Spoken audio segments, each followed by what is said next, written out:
This foundation is an extension of me personally, but also of everything that I needed as a kid. My name is Dr. Dedrick Sims, the CEO of the Sims-Fayola Foundation, and we are in our foundation headquarters.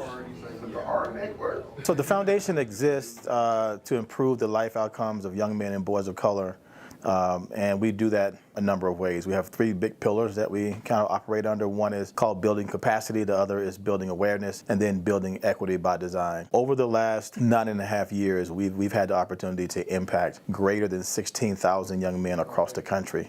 We're based here in Denver, but we have footprints in 9 other states.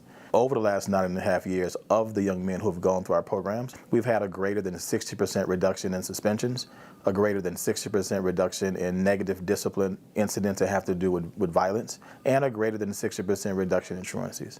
So our program is highly effective. The work that we do is highly effective, and our team does an amazing job preparing themselves to do the work.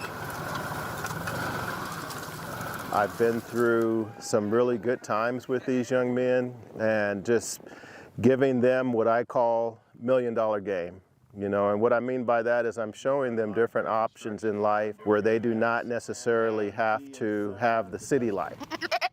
I like to show them the option of what the country life looks like, and that's where I live. I live on a ranch in Bennett. It's important to have somebody as a mentor that looks like you.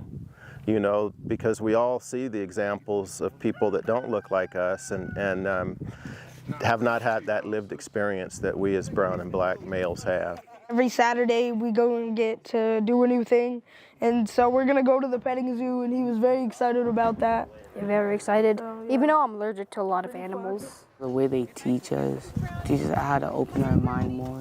Like before I came here, I had like F's and D's, but like after I started coming more, I had like C's and B's. They talk to you what is good for you. Like if your friends are doing drugs, don't be around them. Don't just like cut them off. And then pretty much just trying to teach us life lessons that we need.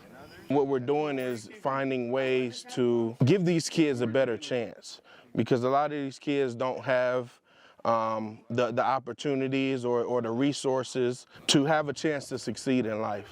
And so the main thing that we're doing is just trying to give them equal opportunity, give them a level playing field.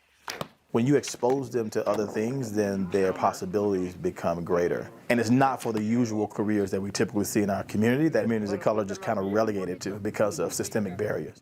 I was that kid, right? I was that kid who grew up in a community that, you know, dealt with all of the ills and challenges that communities of color typically deal with.